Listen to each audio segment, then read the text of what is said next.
The Scott Jennings Show is proudly sponsored by Lear Capital. Since 1997, Lear has helped Americans protect their retirement accounts and savings with physical gold and silver.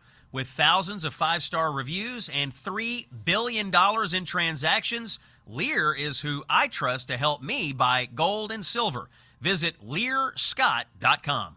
The voice of free speech. The truth delivered. Common sense for the American people. Welcome to the Scott Jennings Show. It is war in the Middle East. The United States and Israel take down the despotic Iranian regime. We'll have the latest with a slew of experts on today's show. Horrific shootings in Austin, Texas, and Cincinnati, Ohio, and a mother in Northern Virginia stabbed to death by an illegal immigrant. And all of the breaking news of this day. It is Monday, March the 2nd. This is Common Sense for the American people. I'm Scott Jennings, reporting to you from your nation's capital here on Salem. And we begin today with war. We all awoke Saturday morning to the news that the United States and Israel had decapitated the Iranian regime and begun a massive air and naval campaign against a group of fanatics who had themselves been at war with Western civilization for the last 47 years. Now, a war of this scale does not come without risk. As we arrive on the air today, 4 U.S. servicemen have died. Some others have been injured. And this morning, we learned that 3 American F-15 fighter jets were shot down, not by the enemy, but by friendly fire from Kuwaiti air defenses. All of the personnel involved in that incident, however, and thank goodness, are safe and recovered. But by all accounts, the war effort is off to an incredible start. The top level of the Iranian regime was eliminated instantly at the beginning. We have air superiority over Iran to fly thousands of sorties and to strike targets at will. I did speak with senior administration officials this weekend. There was intelligence and a sense that Iran was preparing to strike U.S. targets, military and civilian, with its ballistic missiles. That was one of the reasons for the U.S. attack. The fact that Iran would not give up its nuclear ambitions was another. And of course, 47 years of terrorism against the United States, responsibility for thousands of American deaths and injuries. President Donald J. Trump spoke to my CNN colleague, Jake Tapper, this morning and told him that the U.S. hasn't even started hitting the Iranians hard yet. He said the big wave begins soon. And the president spoke this morning at the White House about the threat that Iran posed to the United States. Let's hear from the president in cut number 10. An Iranian regime armed with long-range missiles and nuclear weapons would be an intolerable threat to the Middle East, but also to the American people. Our country itself would be under threat, and it was very nearly under threat. I was very proud to have knocked out the Iran nuclear deal by President Barack Hussein Obama. That was a horrible, horrible, dangerous document. They would have had nuclear weapons 3 years ago. And how are Iranians around the world and in the United States reacting to all of this? Well, they're dancing in the streets. Here's some audio and video of the celebrations in Los Angeles, California, home to one of the largest Iranian diasporas in the world. Let's take a look at that. Clip number 12, please.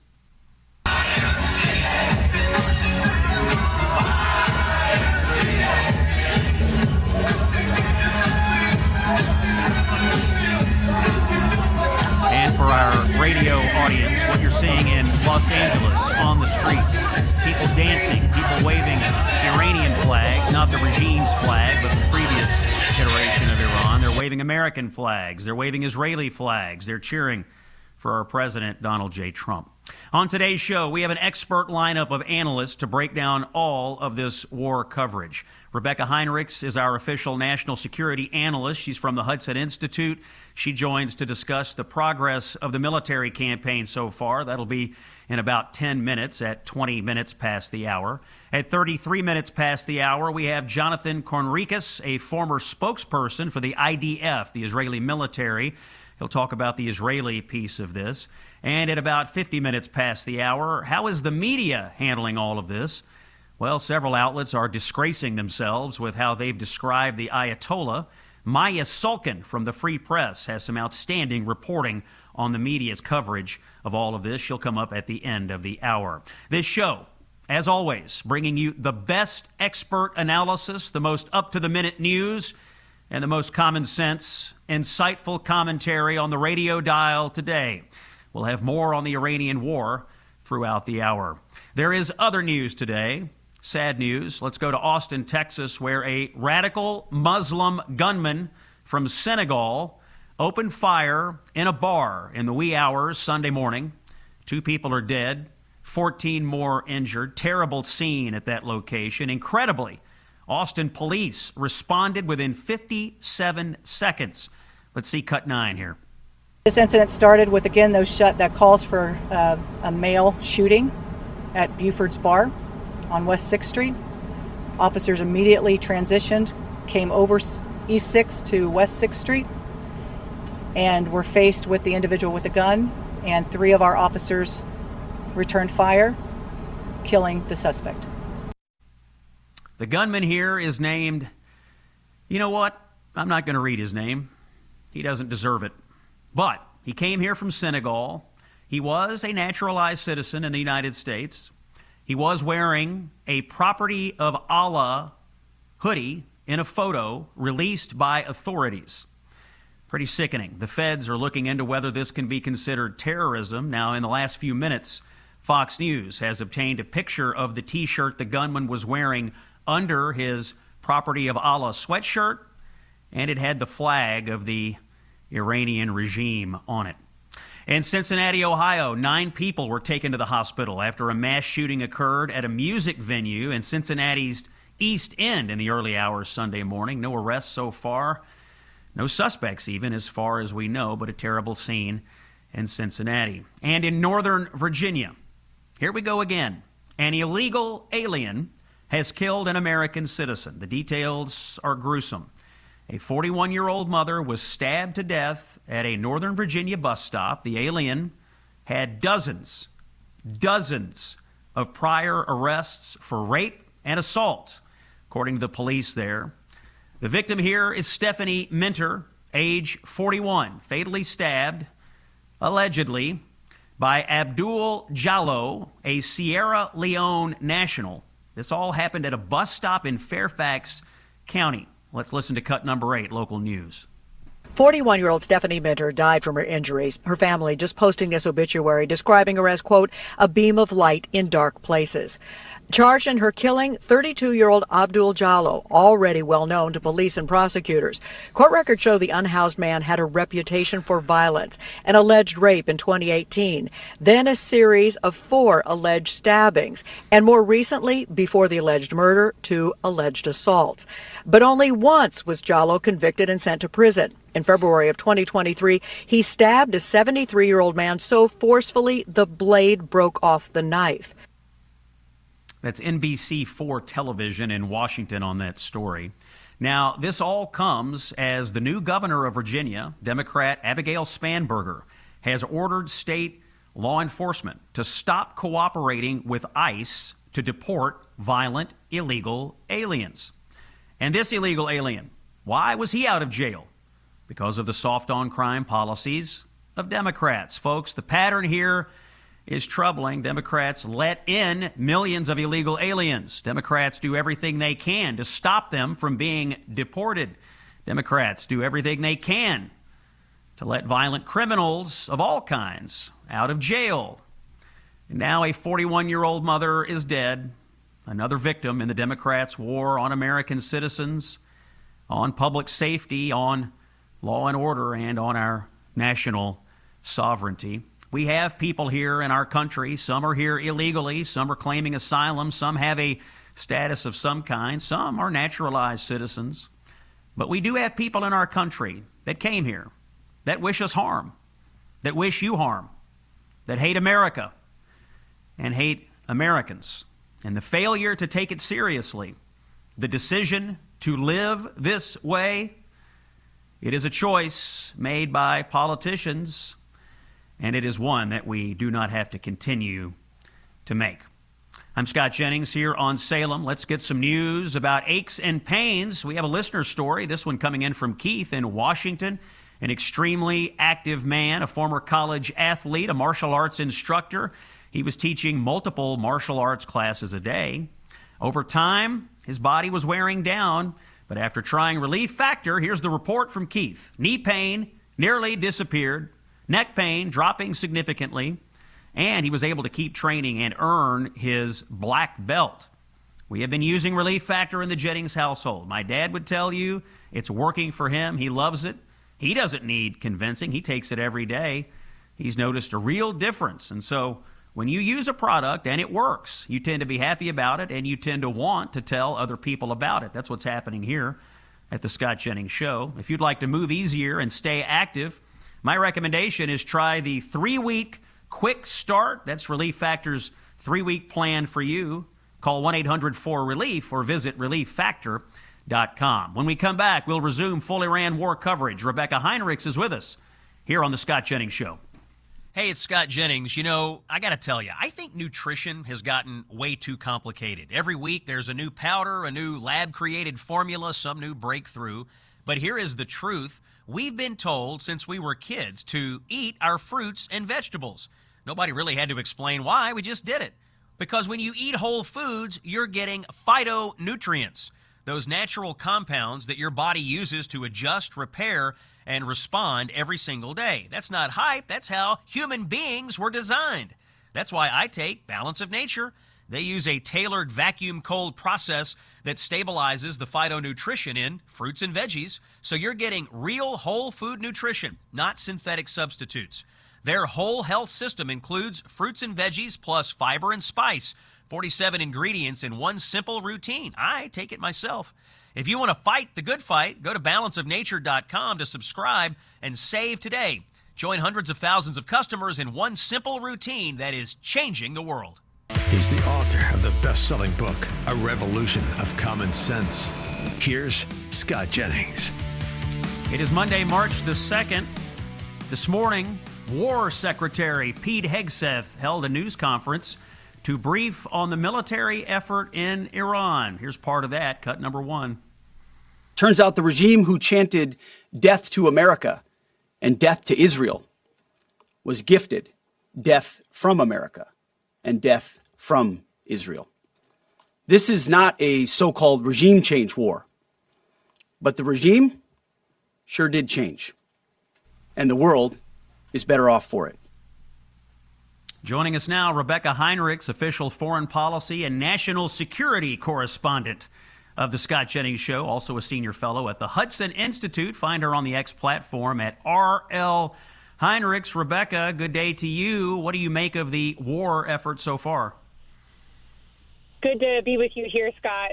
So I thought that the press conferences this morning with Secretary Hegseth and the Chairman of the Joint Chiefs of Staff, General Kane, were excellent.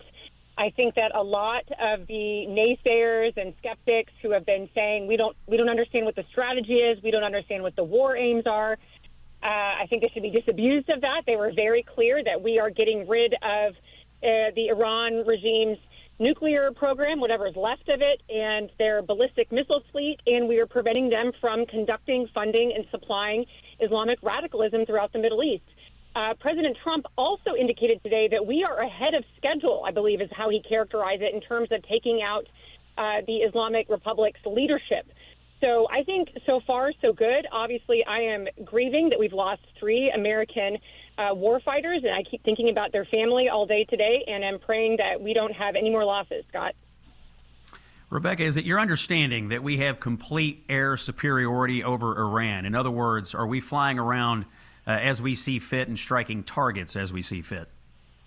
We are. So the first wave of the campaign was to essentially blind and confuse the regime, take out as many of their air defenses as was left over from the attack last summer that Israel conducted, and to take out their command and control. That is the leadership's ability to give orders and to basically organize some kind of coherent response.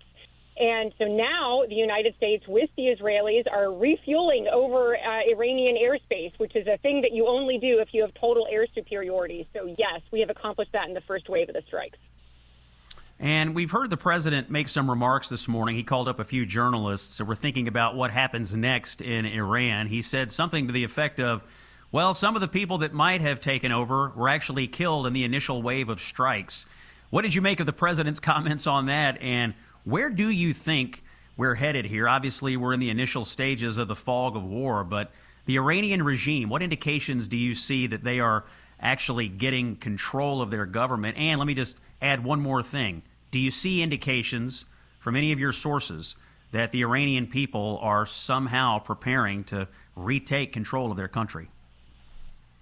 Great questions. So I love it when President Trump gives information directly, because you do get some insight into exactly how he's thinking and the things that he's concerned about and tracking. And he's pretty transparent with the American people. So he indicated that some of the leaders that we would be looking for in sort of second-tier, third-tier Iranian leadership to potentially take over and cooperate with the United States have been killed. And that doesn't mean that we're still not going to look for another alternative. It seems to me as though what the Trump administration would be satisfied with is something like what we saw in Venezuela after we captured Maduro. And that is that we just need a compliant Iranian regime. We don't want these Islamo-fascists controlling Iran and conducting hostilities to maim and kill Americans and our allies. We don't want Islamo-fascists trying to get a nuclear weapon that can be delivered on ballistic missiles. And so we will continue to kill our way through the leadership until we find somebody who would like to live more than he wants to be a martyr for Islamofascism.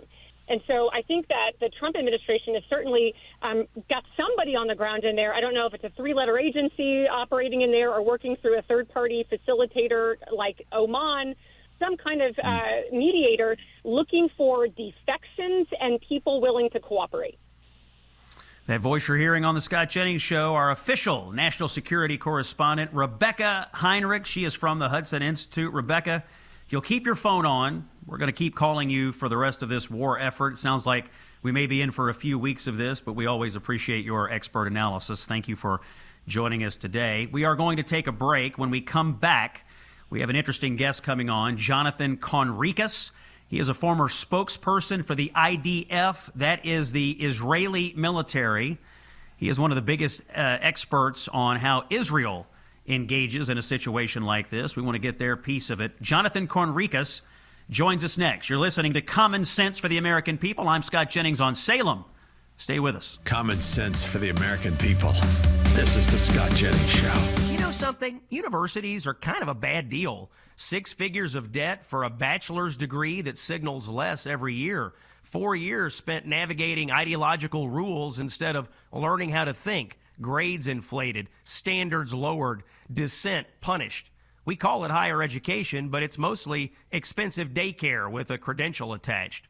The University of Austin, also known as UATX, is different, however.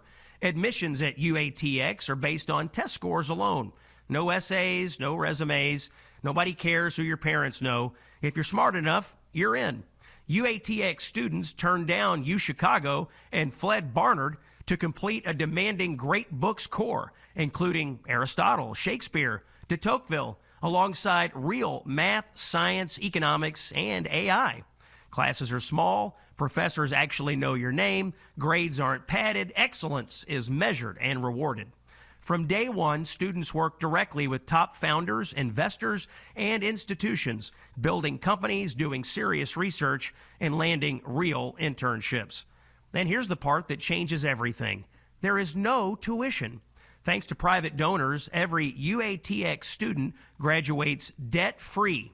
You're free to take risks, free to start companies, and free to build a life instead of paying off loans. If you want an empty credential, look elsewhere. If you want a serious education that actually prepares you to lead, apply to the University of Austin. Visit uaustin.org. That's uaustin.org. When he's not in the Oval Office or owning the libs on CNN, he's here with us. It's the Scott Jennings Show. It is Monday, March the 2nd, and our full war coverage continues. We're going to go live to Israel now. Here with us is Jonathan Conricus. He is a former spokesperson for the IDF, the military of Israel, and he is a senior fellow at the Foundation for Defense of Democracies. He is in Tel Aviv, Israel, and making his inaugural appearance on the Scott Jennings Show. Jonathan Conricus, welcome in here to Common Sense for the American People. We're honored to have you, sir. I am honored to be here. Pleasure to be here for the first time. Yes, thank you, my friend. We have seen volleys of Iranian missiles and drones fired toward Israel over the last few days. Have you been getting any sleep? How are the Israeli people feeling as we see them going in and out of the bomb shelters today? Yeah, in and out, that's the word, and shuffling back and forth, lots of alarms all across the country. I mean, we're a small country, so with the relative few amount of ballistic missiles, you can get, 10 million people into shelters quite quickly. The more important part is how many Israelis have been killed.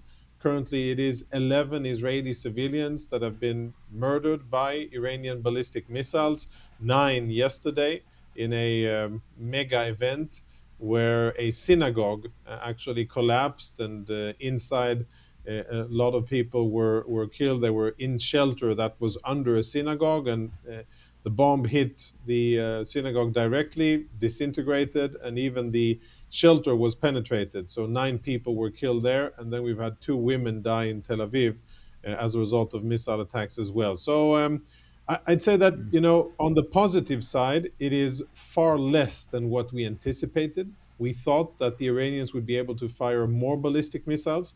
I think we can thank the joint efforts of the US and Israel to subdue Iranian ballistic missile launchers. That's an effective race that is ongoing now. On one hand, the Iranians are trying to fire missiles. On the other hand, Israel and the US are trying to strike out the missile launchers and launching depots. And by the looks of it, granted, the Iranians are firing missiles at Israel and the region, but it's far less than what we had anticipated. And frankly, the last alarm was 5 hours ago. That's a lot of time without an alarm, and I cherish every moment. Jonathan, I was in Israel last summer for the 12-day war and watched a lot of missiles flying over Israeli airspace. Maybe compare that to what we're seeing now. It sounds like the attacks are far less frequent and the volume is much lower this time around. Yeah, you're correct. And I remember you being here, and I saw your reporting out of it, and I think it was tremendous. The situation is that the opening salvo of this operation, Epic Fury or Roaring Lion, it started where we ended in June 25, and that was already degrading the Iranian missile capabilities. What Israel and the US did together in the opening salvo was to strike at command and control nodes, headquarters, etc., take out a lot of key personnel. I think that had a kind of a disabling effect on Iranian missile units. And what Israel and the US have been doing since is spotting those launchers. So the bottom line here is that we are, then those 12 days, we had dozens of missiles fired every day, and it was almost a total of 400 ballistic missiles. And for those in the audience who aren't familiar with what that means is, imagine the object the size of a school bus, carrying a payload of about at least half a ton. Some of them have 1 ton, but at least half a ton of high-yield explosives. When they impact on the ground, it is damage and destruction, which is very difficult to imagine. It's just massive. It penetrates all defenses, unfortunately, even the shelters, if it's directly hit.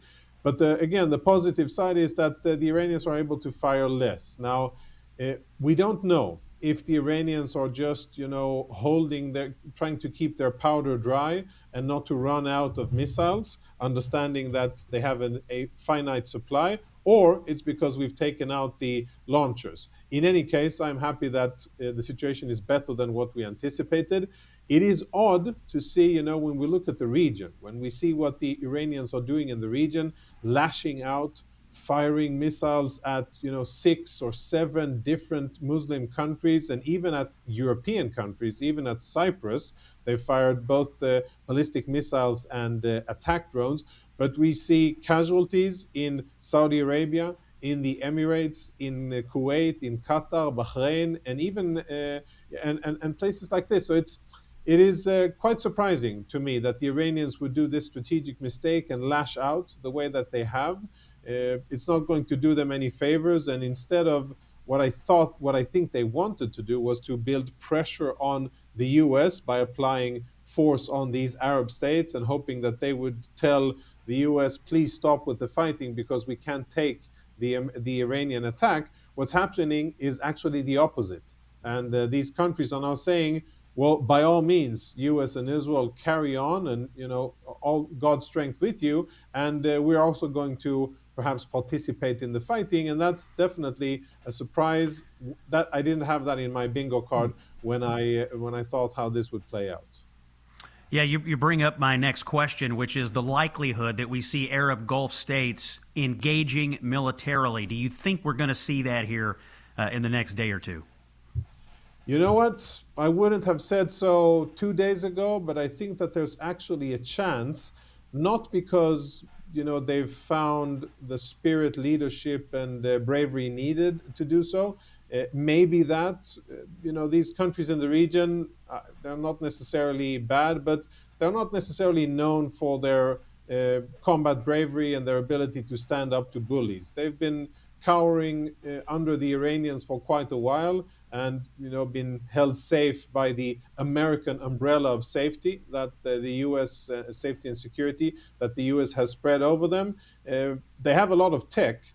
But for the first time, I think what they're seeing and the calculation that they're making is that Iran is weakened and that Iran is exposed and vulnerable. And if there ever was a best opportunity for the Saudis, the Emiratis, and others to actually retaliate against Iran, now is a great time because Iran doesn't have any air defenses and they're exposed and they're in disarray.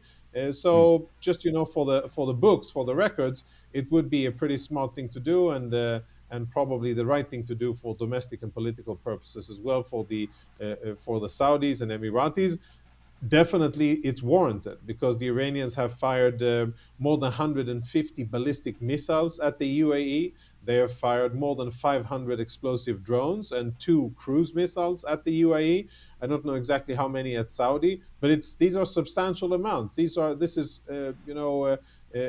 aggression, direct aggression by the Iranians against these countries, and they, by all means, should defend themselves. That voice you're hearing on the Scott Jennings Show today, Jonathan Conricus. He's a former spokesperson for the IDF. That's the military in Israel. He's also a senior fellow at the Foundation for Defense of Democracies.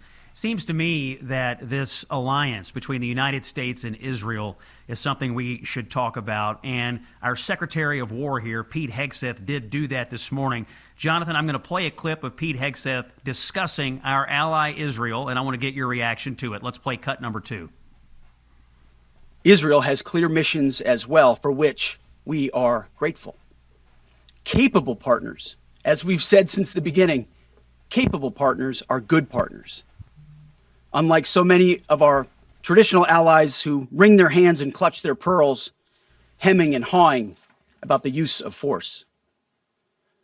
America, regardless of what so-called international institutions say, is unleashing the most lethal and precise air power campaign in history. B-2s, fighters, drones, missiles, and of course, classified effects. All on our terms, with maximum authorities. No stupid rules of engagement, no nation-building quagmire, no democracy-building exercise, no politically correct wars. We fight to win, and we don't waste time or lives. Jonathan, maybe talk to us, because of your experience, about the close coordination that goes on between the United States military and the Israeli military, and what makes that coordination so lethal. Yeah, I appreciate very much, and so do many other Israelis, the words of Secretary of War Hegseth, and of course the leadership of the president and most of the team of the administration, Secretary Rubio, and many others. We can see that there's the bond here at a moral level, but there's also at the real, actual, factual level, unprecedented cooperation. What I've seen Israeli and American officers do is share raw intel at the purest level, build scenarios together, build entire operations and targeting procedures, and actually coordinate operations and then rehearse it together at an unprecedented level of intimacy. I mean, the relationship here between the U.S. and Israel, militarily speaking, is something that has grown over years. I think, the U.S. it's an empire that is capable of working with other countries, with other militaries. It is built to work in coalitions. Israel isn't. For many years, we knew how to fight, but we knew how to fight alone. And this is now the first time where we, I think, are seeing the excellent benefits of being able to plan together and operate together, both offensively against Iran and striking Iranian targets, and also defensively protecting assets, American assets, and protecting Israel. I am in awe of the professionalism. I am very grateful for the skill, the bravery, the discipline, and the composure of our armed forces, whether it's the pilots, men and women, by the way. We have more than 30 female pilots, Israeli female pilots, who have participated in the sorties over Iran. That in itself is a beautiful thing. And what one of our Persian language spokespeople said, she's also a woman, she said that Israeli women are not bystanders to history. They make history, which is such a stark contrast to how women are treated under the Islamic regime in Iran. And I hope that that will, of course, change, and that the beautiful potential of women in Iran will be unleashed for the better of Iranian society. But the cooperation is strong. It is growing even stronger, and I'm very happy. I think it is mutually beneficial. We're learning from each other, we are improving each other, and we are delivering on the battlefield. I can only express my condolences to the families of what I understand is now 5 fallen American service members, if the number is correct, because I understand that the last also succumbed to his wounds. And condolences to the family. I'm a soldier myself. I have lost soldiers in combat. I know what that means, and I hope that their families will at least find comfort in the fact that their children paid the ultimate sacrifice, but they're doing it for a very good cause. May God rest all of their souls. It is, in fact, a noble cause. Jonathan Conricus, former IDF spokesman and senior fellow at the Foundation for Defensive Democracies, thanks for coming on. We'll call you back in the days ahead as this unfolds. It is a historic situation, and we're grateful for your time today. Indeed. Thank you very much. My pleasure. All right, Jonathan Conricus, excellent report from Tel Aviv, Israel. By the way, as Operation Epic Fury intensifies, the world braces for what comes next. And in the Holy Land, red alert sirens are filling the air. They give you about 15 seconds to reach the nearest bomb shelter. The situation is serious. The threat is real. In times like these, faith and freedom aren't just abstract ideas. They're what we depend on. And you can support the efforts in Israel by helping our partners at the International Fellowship of Christians and Jews. Please stand with Israel in prayer today. Visit supportifcj.org. The Holy Land depends on your prayerful support. More on this when we come back. It's Scott Jennings on Salem. Stay with us. You know, gold and silver recently soared to record highs and then pulled back. So are precious metals still a good buy? Many Wall Street experts predict higher prices ahead. Why? Well, because we still have trillions in national debt, a declining dollar, and inflation that keeps shrinking our savings. Even with corrections along the way, gold remains a historical hedge for wealth protection. That's why Morgan Stanley's chief investment officer ditched the 60-40 stocks and bonds portfolio and is recommending up to 20% in precious metals. They're getting educated, and you should too.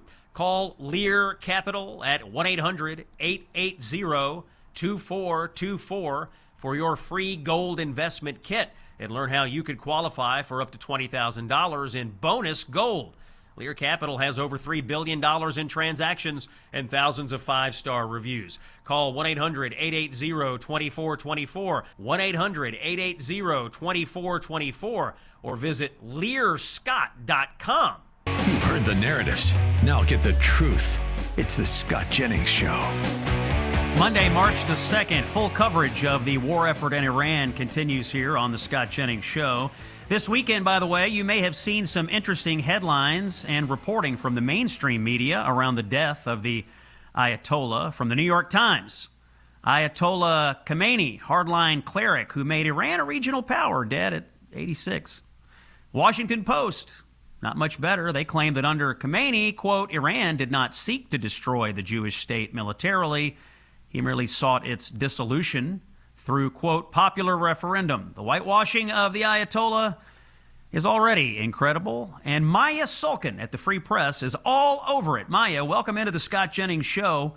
How is the media covering this already, and how are they failing? That's what I'd like for you to tell our listeners today. Yeah, thank you so much for having me. You know, if you were relying on the Times or the Guardian or the Washington Post for the Ayatollah's obituaries, you might think, you know, a world leader, albeit maybe a slightly controversial one, had died. Like you said, they called him a hardline cleric, which, as I say, it's kind of like calling Hitler a hardline nationalist. The Guardian kind of took us through a literary tour of the Ayatollah's life, his fondness for Persian poetry. And what really just stood out to me is the fact that the Iranian people or anyone paying close attention do not need an obituary to tell them who Khamenei was. He was not a cleric or a statesman. He was a dictator, an evil one, who terrorized people who believed in basic human rights. So the way that he has been depicted has kind of been, really, really remarkable. Our guest today is Maya Sulkin, intrepid reporter with the Free Press. Maya, I was reading with astonishment from the Washington Post this weekend after this all was confirmed. I'll read it to you. With his bushy white beard and easy smile, Ayatollah Khamenei cut a more avuncular figure in public than his perpetually scowling but much more revered mentor, and he was known to be fond of Persian poetry and classic Western novels. Bushy white beard and easy smile. Maya, you might have thought that we had bombed Santa Claus if you read the Washington Post. I was astonished that this sentence was written by a journalist and approved by an editor. Yeah, I mean, they also kind of went on to say that, like you said, he didn't, seek to destroy the Jewish state militarily, just sought, dissolution through referendum. I mean, how they reached this conclusion when, you don't even have to be following the region closely, but just go to his X feed and post after post is, describing Israel as a cancerous tumor, assuring his followers, Zionism was always close to implosion. How they reached that conclusion and decided that his beard and smile were, the most important parts of his legacy is a complete mystery to me. As a journalist, what do you think other journalists need to keep in mind when writing obituaries like this? I mean, yes, controversial is one way to describe it, but the Ayatollah, the regime, I don't really think there's any controversy or any dispute. These people are responsible for thousands upon thousands upon thousands of deaths, people being maimed, terrorism around the world. I mean, controversial, that word to me doesn't really cut it because controversial means there's really two sides to the debate. Here in the West, shouldn't journalists be more clear about exactly what people like this stood for?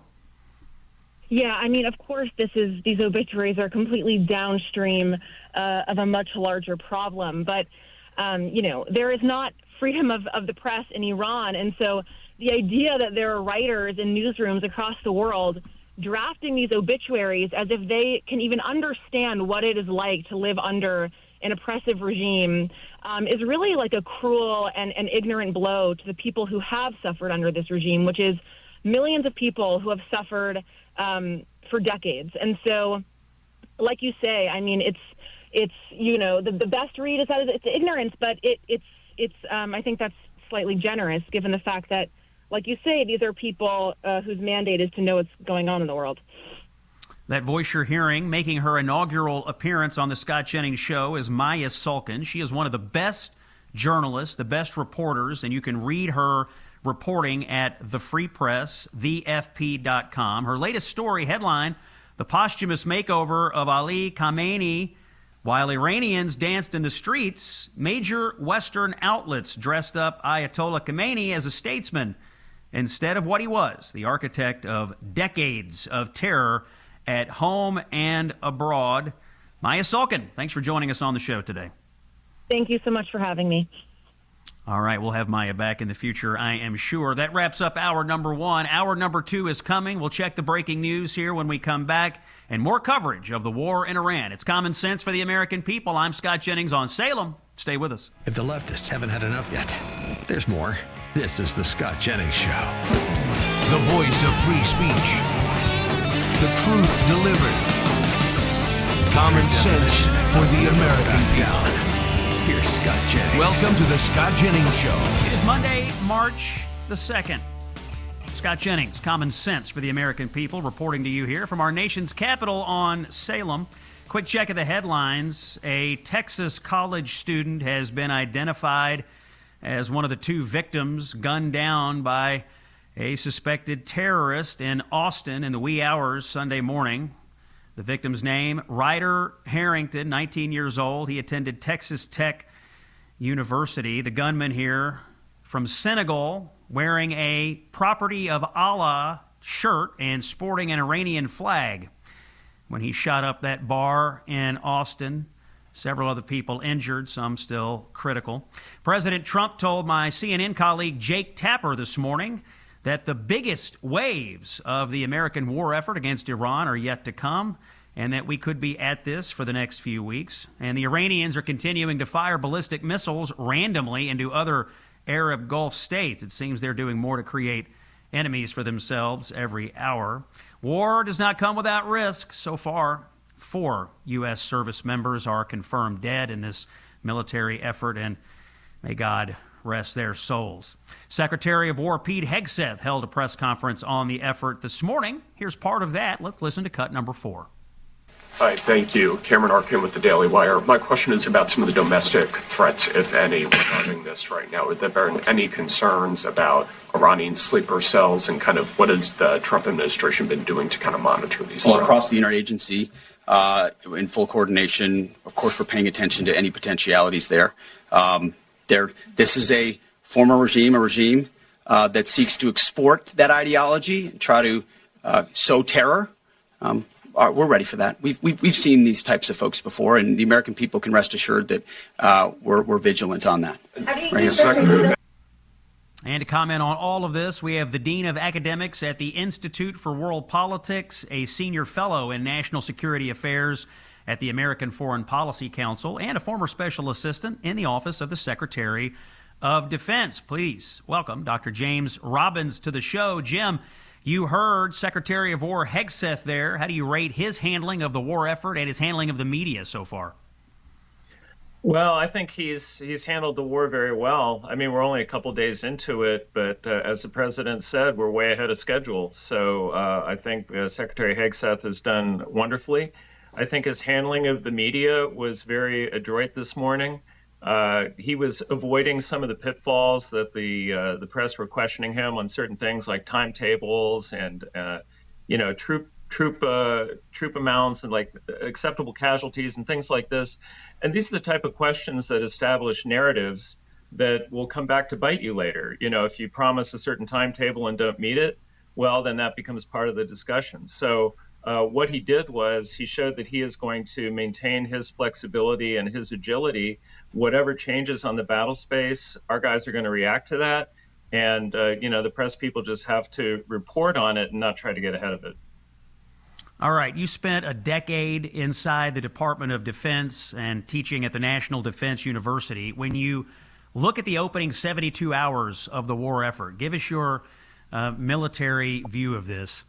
Has it been flawless, near flawless? What's your analysis of how the United States and the Israelis have performed so far?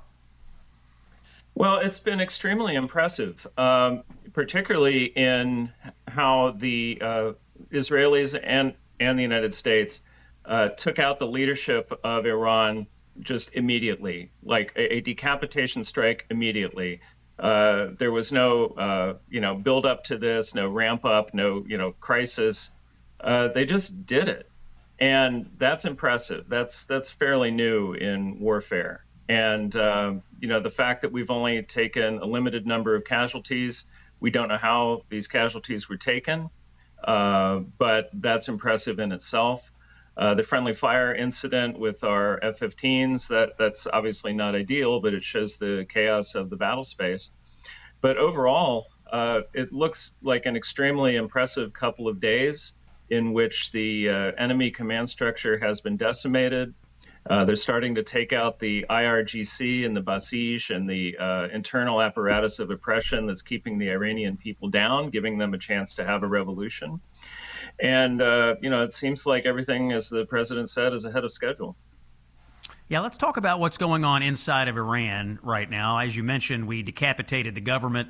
In fact, the president said today that some of the people that might have taken over Iran were killed in the initial airstrikes. So it's not clear, really, I think, to most Americans what comes next for Iran. It may not even be clear to people in Iran right now. Also, I want to talk about what we're seeing in the streets. Over the last few weeks, we've had lots of protests. The Iranian regime slaughtered tens of thousands of protesters. Give us your view. What's going on inside the Iranian government, and what do you think is going through the minds of the Iranian people and the protesters right now? Do they believe it is their moment to retake their government? Well, in the Iranian government, there's chaos. People are getting, killed right and left. We keep taking out layers of their command structure. Their units are now operating sort of semi-autonomously, which may explain why they're hitting targets they shouldn't be hitting, like a French naval base or, a hotel in Dubai, things like this. There's just kind of this chaos going on inside of their command structure. And with the people in the streets, they may be waiting a little bit while the bombing's still going on, waiting for their opportunities. They probably still are hurting from the fact that thousands of them were killed in the previous uprising, and the United States didn't really come to their assistance at that time. But now we're definitely giving them the chance to do something by taking out the government, taking out senior IRGC leaders, taking out their headquarters and their depots and whatnot. The means by which they could be put down. So the people in Iran, they're not as organized as they need to be, apparently, in part because the police state inside Iran has over the years killed anybody who might be a democratic resistor. So they need to get better organized, and they need to get weapons. If they can get those from the army, if army units come over to them, like they did during the 79 revolution, turning against the regime, but backing the people, they have weapons. There are a lot of weapons in the country. It just has to get in the right hands. So hopefully they're arming themselves and getting organized, because mobs in the street do not make a revolution. We need people starting to stand up and declare that they are the new government, whether it's in a town, in a province, or wherever. They have to start acting politically as well as just turning out to demonstrate. Dr. Jim Robbins, our guest here in the second hour of the Scott Jennings Show today on Monday, March the 2nd. The president said today, and this is a new statement from the president, we're destroying Iran's missile capabilities, we're annihilating their navy, we're ensuring that the world's #1 sponsor of terror can never obtain a nuclear weapon, and we're ensuring that the Iranian regime cannot continue to arm, fund, and direct terrorist armies outside of their borders. What do you make of the case for war? Has the White House successfully made this case? What do you recommend to them in the days ahead? Well, we've been at war with Iran one way or another for 47 years. The Islamic Republic is responsible for the deaths of more U.S. personnel than any single state actor since the Vietnam War. So to me, that's the case for war. We just haven't been fighting it the way we should have been fighting it, and now we are. When Secretary Hegseth talks about the IEDs that they faced in Iraq, those came from Iran. All the weapons, and the IEDs, it sounds like a coffee can full of gunpowder and nails or something like that. No, these are extremely sophisticated weapons that were tooled in Iran and then sent into Iraq to kill our people. So that and a variety of other things that have happened over the years, that's part of this. So there's that aspect. Yeah. Then there's the nuclear program, the missile program, all of the more proximate things that President Trump talked about that were threats to our country and stability in the Middle East.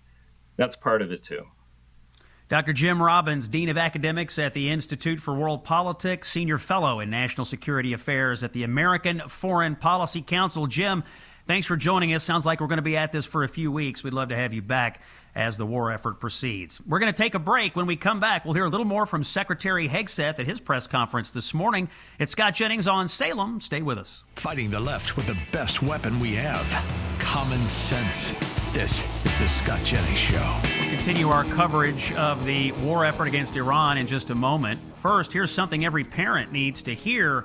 More kids, and grandparent, I might add, more kids are being targeted online through gaming platforms, social media, and these messaging apps, and big tech is not doing enough to protect them. These companies profit from screen time and engagement, and predators often slip through the cracks. When they do, families are paying the price. Child Help, our friends and partners at Child Help, they hear from children every day who were contacted through these games and these apps, kids who were groomed, manipulated, and threatened by adults pretending to be someone else. One such boy reached out through Child Help's chat hotline. He was terrified. He was ashamed. An adult that he met in an online game was demanding photos, and he was threatening to lie to this boy's parents if he didn't comply. This boy did not know what to do, but he got in touch with Child Help, and that chat may well have saved his life, and that is why Child Help matters. I support Child Help. I know the executives. I have visited the headquarters. I have full confidence in Child Help, and I have full confidence in telling you this, that your donation absolutely supports life-saving programs. $27 is what we're asking for today. Here's how you do it. Donate at childhelp.org/Scott or text Child Help to this number, 94878. 94878. You send a text, put Child Help in there, and you can donate $27 today. Child Help is a great charity. They know what to do. They know how to protect children, and they could use your help.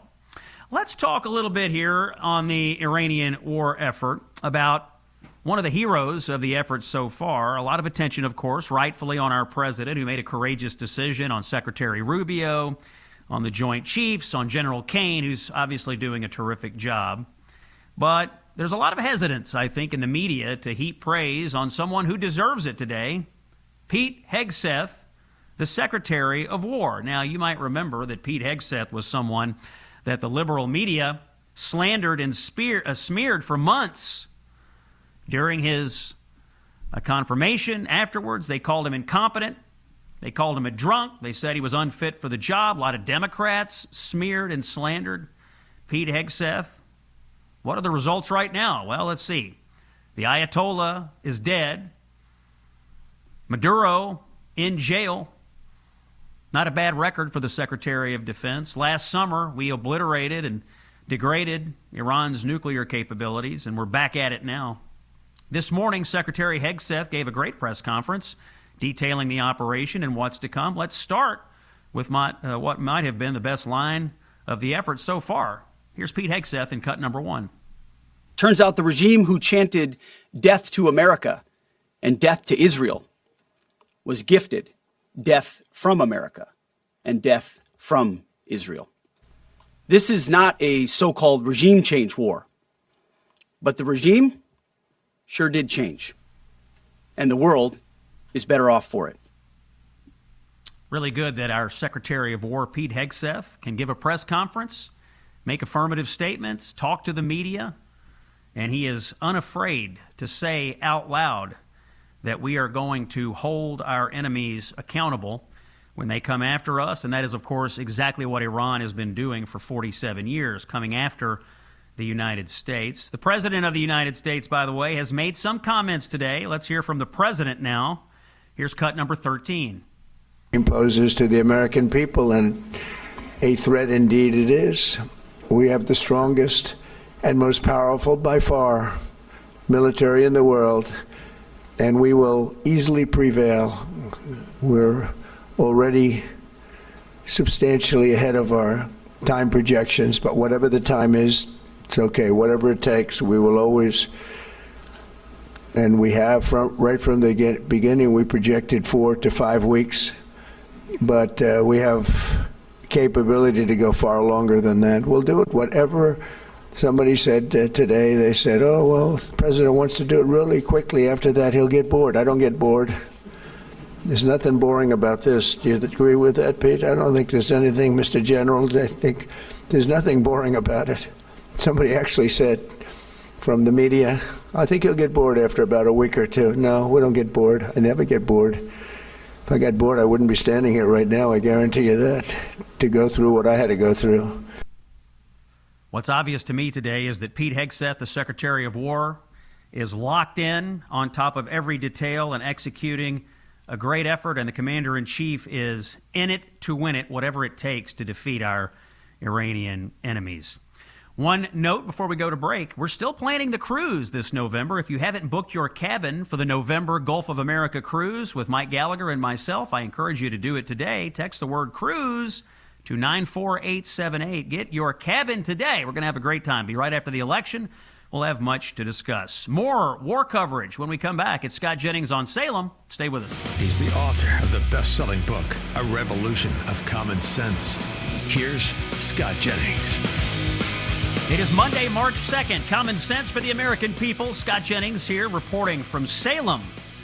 And my next guest, I think, has the honor of being the quickest returning guest in the history of the Scott Jennings Show. He was on here late Friday to discuss the possibility of war.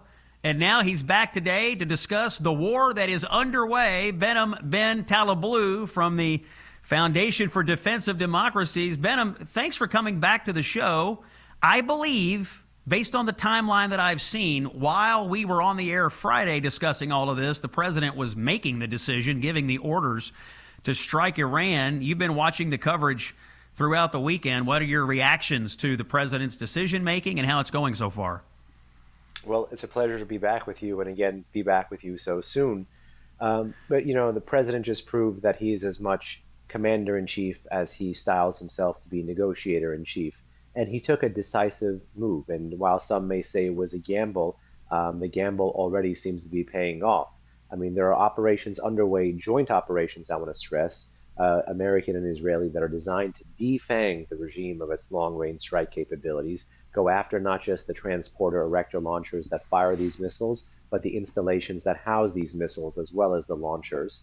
And lest we forget, within the opening hours of the war, I think within the first 6 hours, it was reported that the Supreme Leader's compound was struck. And just after that, it was reported that the Supreme Leader himself died in the blasts and the explosion following the attack on that compound. And make no mistake, there has not been a decapitation operation against a sitting state leader in this part of the world that has been that successful that quickly.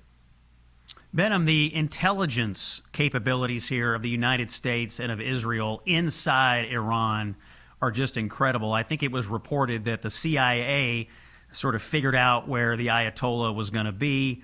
You had Mossad all over Iran here, and these two countries and these two intelligence services working together for the elements of the Iranian regime that remain. How much paranoia must be running through what's left of the Iranian government right now? I mean, they are probably looking behind every door and around every corner wondering, you know, is there a foreign intelligence operative watching me right now? I mean, chances are there probably is. Chances are there probably is, and not just watching them, but is there also a foreign drone above me?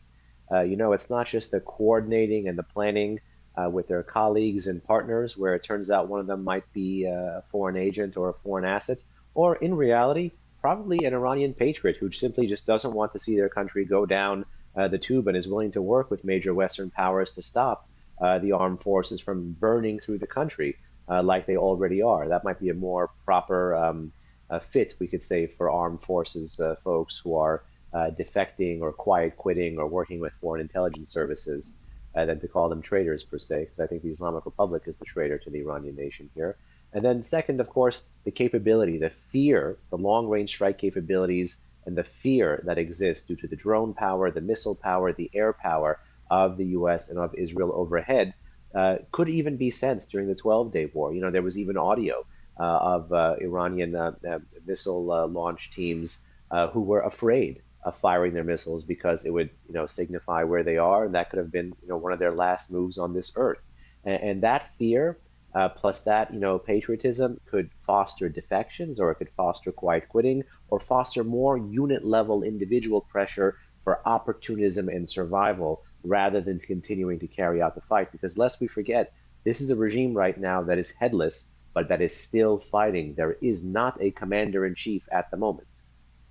Benham, talk to me about that. I guess it was reported that according to the Constitution of Iran, a 3-member interim council takes over.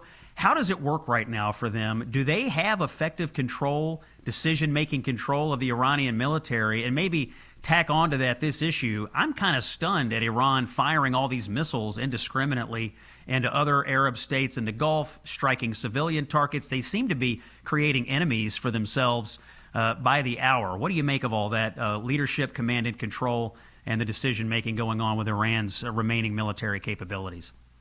Well, let's take it from the top. You don't have to take it from me. You can take it from the foreign minister of Iran, who in a recent interview, in English, by the way, said that they don't control the armed forces, that the armed forces have their own target banks and preset plans, and regardless of the status of the politics, that these guys are going to be firing at whatever they want to be firing at. So again, this is what a government official in the Islamic Republic said. So there it goes to show you how much worth and value and even really capability and credence to deliver that these folks have, because they don't even seem to be controlling their armed forces. So that really does force us into the world of available military options, rather than thinking there's a quick and easy political off-ramp here.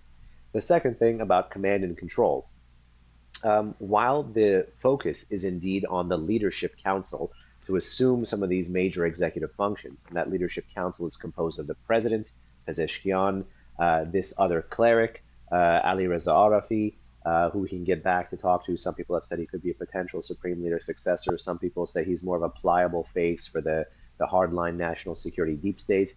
And then the third, the head of the judiciary, Ejei. These three, legally and politically, are serving in that executive function, in that kind of interim leadership council capacity.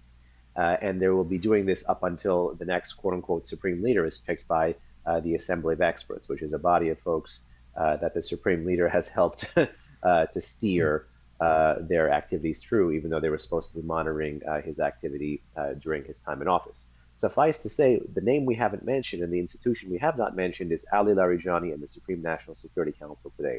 Even though the regime no longer has an actual person whose title is Supreme Leader, that individual and that institution are, in my view, at this moment in time, the most important person and the most important national security decision-making body inside Iran today. So while you have this council that is going to be in place up until you get a new quote-unquote Supreme Leader, that individual, Ali Larijani, who heads the Supreme National Security Council, is going to be the most important person for command and control in that country, and we believe he is still alive. The next thing... Benham, let me just ask you, what kind of person is that? Is he... I mean, how do you regard him and compare him to the previous leadership in Iran? Consummate regime insider. You know, this guy served in the Quds Force in the heyday of the Iran-Iraq War. He's educated. He's held a whole host of national security, high-ranking political positions. He was a former Speaker of Parliament. He's been all over the place. He is a deep state insider. I know here in Washington, people talk about swamp creatures, but that is the swamp creature of that kind of a regime. He's seen all sides, worked with all factions, and believes in the mission. And in so many ways, he may be more dangerous because he's a more capable person. You know, an ideological person is ideological about their end state, is ideological about their goals, but they can totally logically and rationally, sometimes eerily rationally, in a very cold, calculating way, pursue rational means to very ideological ends. And that does remind me of not just this Larijani, but the whole family of Larijanis, who are sometimes jokingly called the Kennedys of Iran, given their political and economic wealth and impact. That's Benham Ben Taleblu. He is the Iran Program and Senior Director and Senior Fellow at the Foundation for Defense of Democracies. Benham, tell me something. I assume you're in contact with some people inside of Iran. What's day-to-day life like right now for the average Iranian resident? If you're living in Tehran, are people out? Are they going to school? Are they going to the markets? Are people generally staying inside? What is your understanding of how life is proceeding as this war effort is going on? Well, what we could tell with the internet being turned back on after the protests that occurred in January and really was the forcing function of the moment, you could say, was that Iranians were really trying to, stay out of sight, but really all of a sudden burst back out onto the street again, and in particular across multiple university campuses for 6 straight days before the war began to continue to chant and protest against this regime and to commemorate those young, brave Iranians who had fell 40 days ago.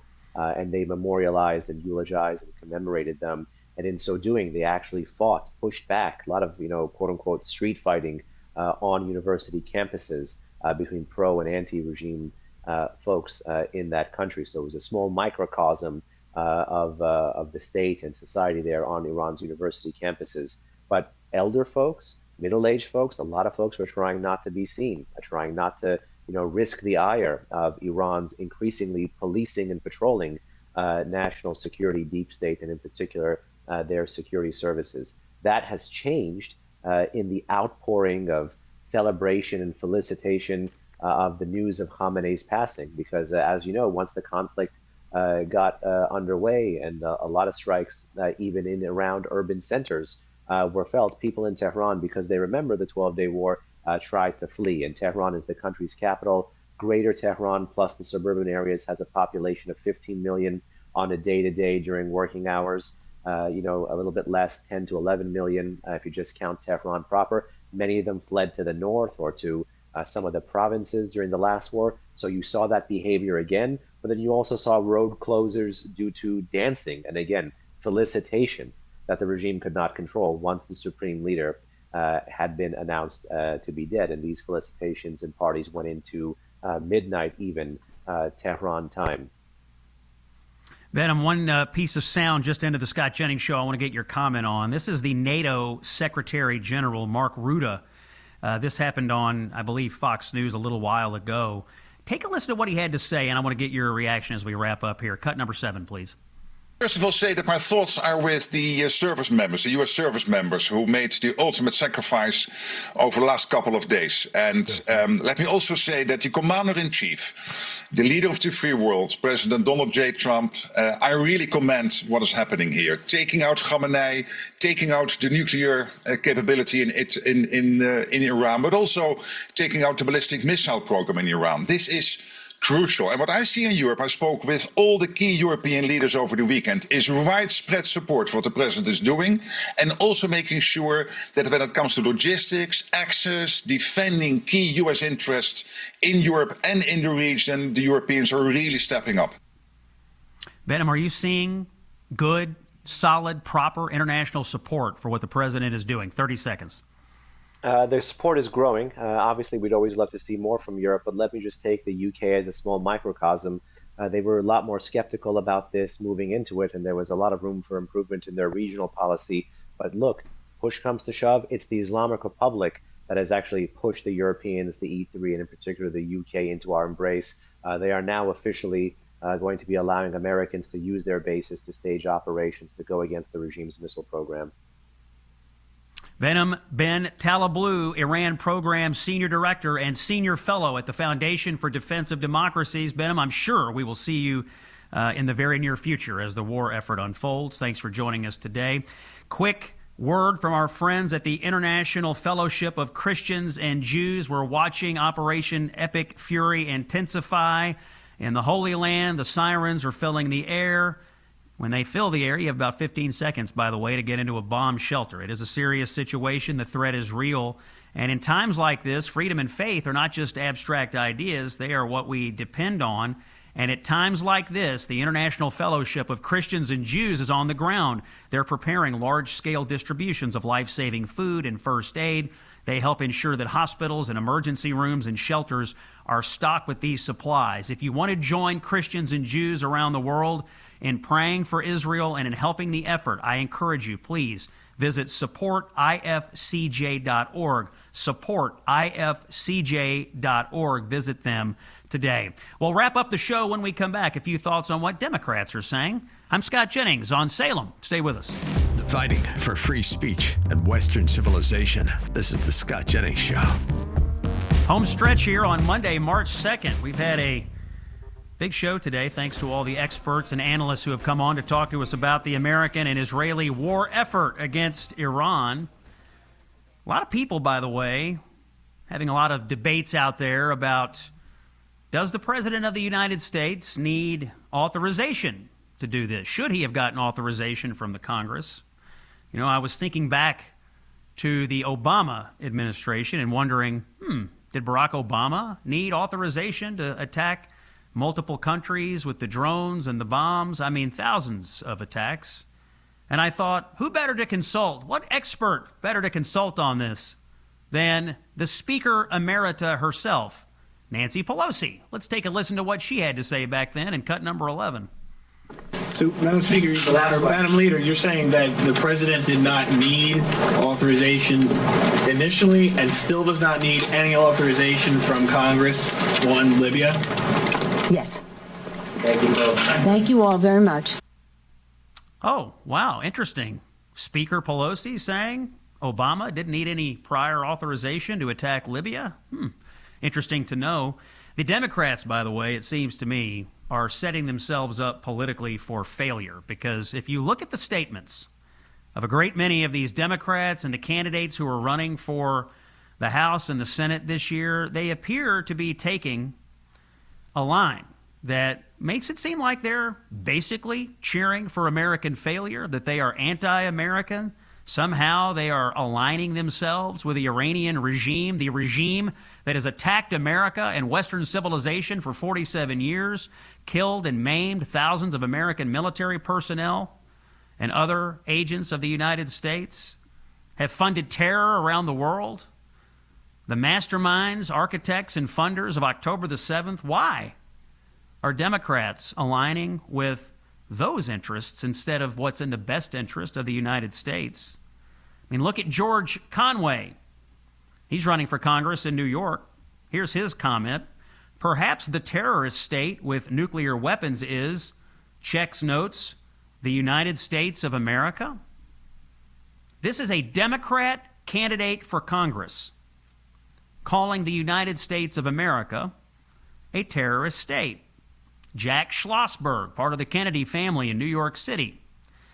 He's running for Congress, and in fact, he has Nancy Pelosi's endorsement.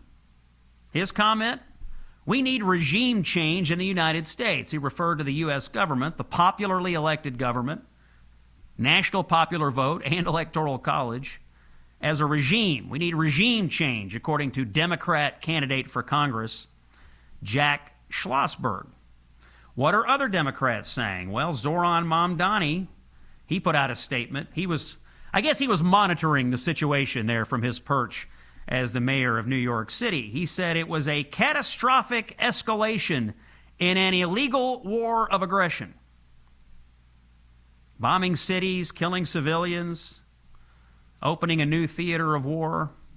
Then, in an incredibly tone-deaf part of his statement, Mamdani said, I want to speak directly to Iranian New Yorkers. You are part of the fabric of this city. You will be safe here. Brother, they are safe here because they're in the United States of America. They're here for a reason. They're not in Iran for a reason. The Iranians in the United States are not worried about their safety here. They would be worried if they were in Iran under the despotic regime we just decapitated. They're dancing in the streets here in the United States. They're not worried too much about this. What an incredibly tone-deaf thing to say. Congresswoman Rashida Tlaib of Michigan, again, Democratic member of Congress. You cannot free people by killing them and destroying their country. So Tlaib has aligned herself with the Iranian regime, with the Ayatollah's regime. I mean, I question the wisdom of aligning yourself with the people who are already dead in our war effort, but they are. Rashida Tlaib trusts the Iranian regime as it was constituted. She thinks whatever they were doing, whatever you want to call it, was good. Was it good for women there who were being tortured and murdered? Was it good for the protesters in the streets who were being slaughtered by the tens of thousands? I don't think so. Predictably, Ilhan Omar and others have also aligned themselves with the fanatics instead of what's in the best interest of the United States. Democrats right now are in serious, serious danger of looking like kooky anti-American radicals, and the Republicans look like pro-American, pro-freedom, responsible actors. That's it for today. We'll be back with more tomorrow. It's Scott Jennings on Salem. Thank you for listening.